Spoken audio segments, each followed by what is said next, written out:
I don't remember where we had very many practice sessions or any planned itinerary or any kind of planned program to start the tour. I only remember we talking about the fun we are going to have, the enjoyment we are going to have on the cricket field. And first team meeting when Kapil started, and it all started, his first team meeting and his last team meeting just before the finals, I didn't see much change, and he kept on talking in Hindi. I think that helped us maybe, because what he wanted to say and what he actually wanted to meant was totally different.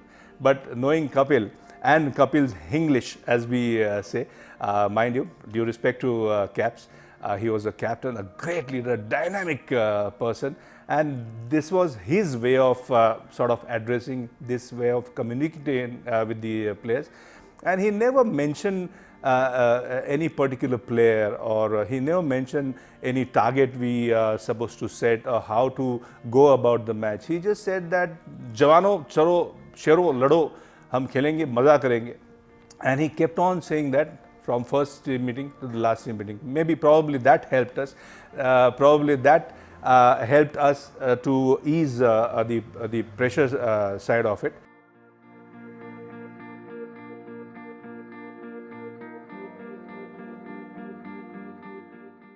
Talking about the first match against West Indies at Old Trafford, I remember it was not a 50-over game, it was a 60-over game. And I also remember Kapil saying that, boys, we have enough overs to bat.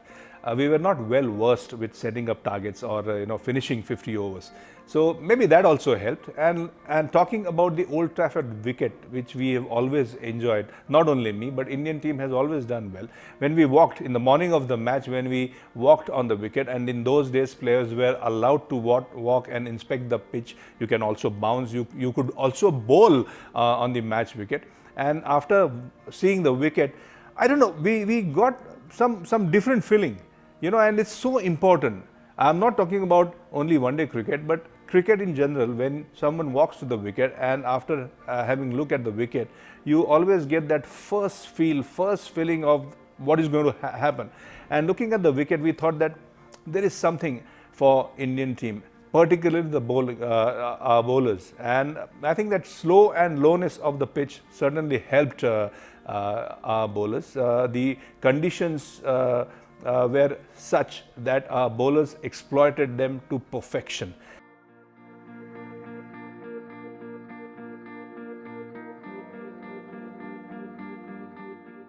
It was rain affected match. The best thing happened to Indian team was we were able to pick main important wickets, 2 wickets after scoring 260 runs, and there was rain interruption. The match was carried forward for the second day, so we had enough chance.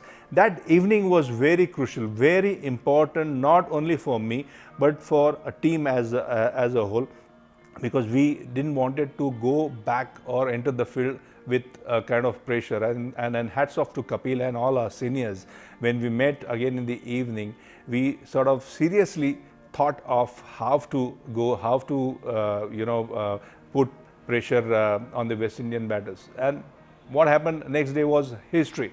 India beat West Indies. It made waves. It made a big news, not only in India but cricketing world. And mind you, India beating West Indies in World Cup.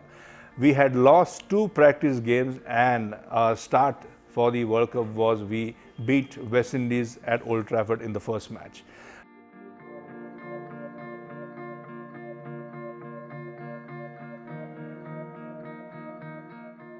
Most interesting part in the 1983 World Cup was India beat West Indies, and mind you, on the other side, Zimbabwe beat Australia. I think we carried a bit of confidence, but we knew that Zimbabwe also had confidence of beating Australia. So I don't know, it was some kind of a funny feeling what is going to happen. And one-day cricket, as we all know, it's like a lottery. You play well on that particular day, you play well on the match day, and you end up winning that match. But luckily, we all performed well, we batted well, we fielded well, we bowled well, and we beat Zimbabwe in the first half of the tournament, and we were 2 up in the World Cup.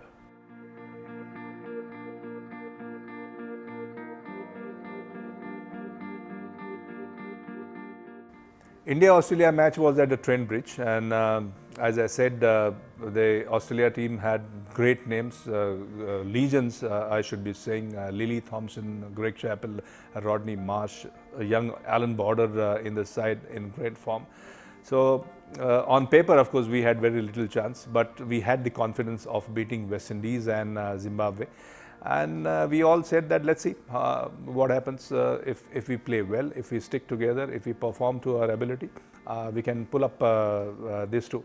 But it so happened Australia won the toss and scored 300 plus runs. That put pressure, that really put pressure on Indian side, because we had not chased even 250 in the one-day cricket then, and to chase 300 plus target was a big effort required from the Indian batters, and the end result was naturally we lost the game, but we were not dejected.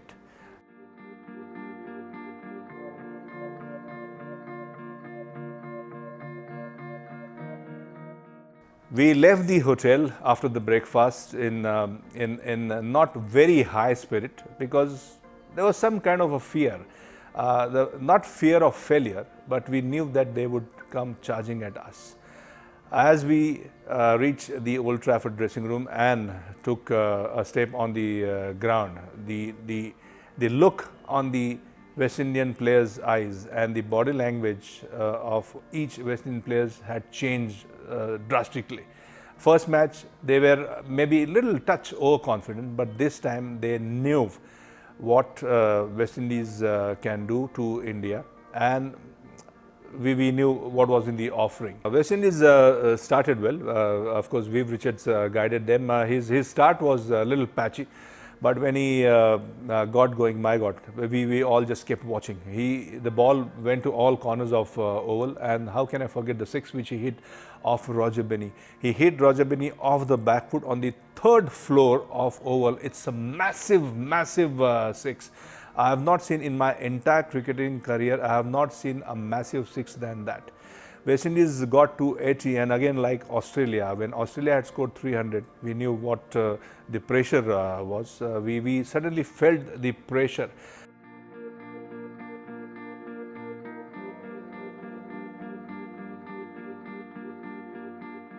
I think Marshall had decided, not only Marshall, all the battery of fast bowlers had decided to kill Indian batting order. And from first over till end of the match, the way they bowled, it was a fierce attack of Marshall holding Garner and Andy Roberts. I remember Jimmy Arnott playing a fantastic inning of 80, but during that inning, I don't know how many times he must have got hit. I was padded up. I remember padded up, but I was scared. I have to admit, I have to accept that I was scared.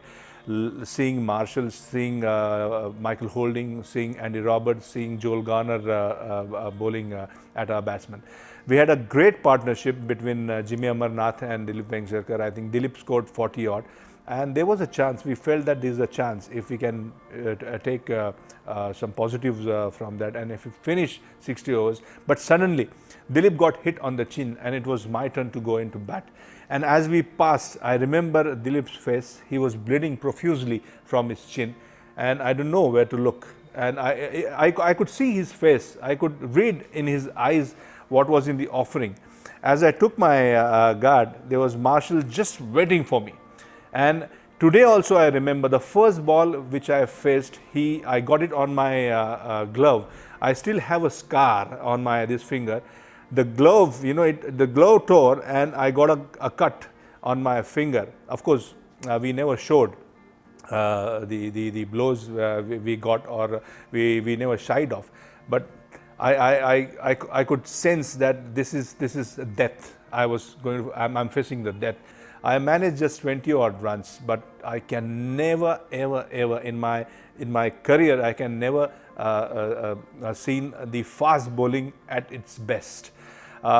India lost to West Indies, and that brought us back. All the table which we had upsetted, I think it was even again after losing to West Indies, and we also felt that okay, we had done pretty well facing Australia, facing West Indies, losing to them, winning against West Indies. So we took some positives and we accepted the negatives, but we never gave up. We again got together.